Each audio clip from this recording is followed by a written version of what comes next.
स्वागत आहे मित्रांनो आपल्या सर्वांचं आजच्या एका नवीन व्हिडिओमध्ये। तर मित्रांनो, डीबीटी आधार लिंक आणि डीबीटी आधार सीडिंग यामध्ये भरपूर नागरिक जे आहे ते सध्या कन्फ्यूज आहे। काय केल्याने आपले पैसे, काय केल्याने आपल्या योजनेचे पैसे आपल्या खात्यामध्ये जमा होईल, डीबीटी लिंक आणि आधार सीडिंग यामध्ये काय फरक आहे तुम्हाला या ठिकाणी समजून सांगणार आहे। चॅनलवर नवीन असाल तर व्हिडिओला लाईक आणि चॅनलला सबस्क्राईब नक्की करा। तर व्हिडिओ स्टार्ट करूया। तर बघा, सर्वात आधी तुम्हाला आधार सीडिंग म्हणजे काय हे समजून सांगतो। आधार सीडिंग स्टेटस आपण जे आहे ते आधारच्या वेबसाईटवर चेक करू शकतो। तुमचा आधार नंबर आणि मोबाईल नंबरवर येणारा OTP टाकल्यानंतर तुम्हाला आधार सेटिंगमध्ये कोणती बँक ॲक्टिव्हेट आहे ते तुम्हाला त्या ठिकाणी दिसून येते। त्याचप्रमाणे KYC म्हणजे प्रत्येक बँकेमध्ये व्यवहार सुरू करण्यासाठी तुम्हाला KYC करावे लागते आणि ती प्रत्येक बँकेला ॲक्टिव्हेट सुद्धा असते।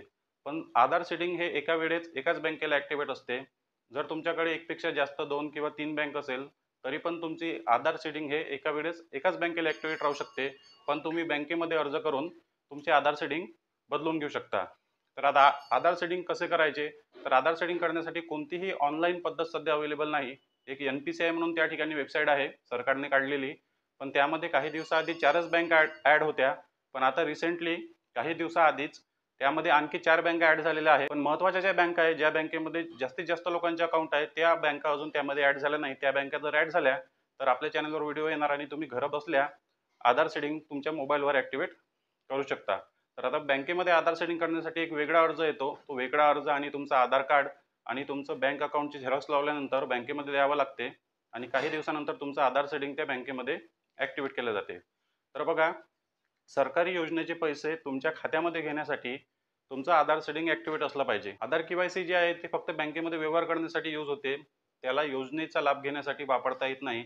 योजनेचा लाभ घेण्यासाठी तुम्हाला आधार सेटिंग तुमचं ॲक्टिव्हेट करून घ्यावं लागते, तेव्हाच सरकार तुमचे पैसे आधार सेटिंग मार्फत तुमच्या खात्यामध्ये टाकतात। तर बघा, आधार सेटिंग म्हणजे फक्त सरकारी योजनेचा लाभ घेण्यासाठी सरकारी पोर्टलवर आपलं बँक अकाउंट ॲक्टिव्हेट करून घेणे, यापेक्षा दुसरा आधार सेटिंगचा कोणताच फायदा नाही। स्कॉलरशिप असो किंवा कोणत्याही योजनेचे पैसे असेल तरी तुम्हाला आता आधार सेटिंग करणे या ठिकाणी महत्त्वाचे आहे। तर बघा, आधार सेटिंग मधला फरक आता तुम्हाला समजला असेल। तर बघा, आता डीबीटी म्हणजे काय हे आपण आता समजून घेऊया। डीबीटी म्हणजे डायरेक्ट बेनिफिट ट्रान्सफर।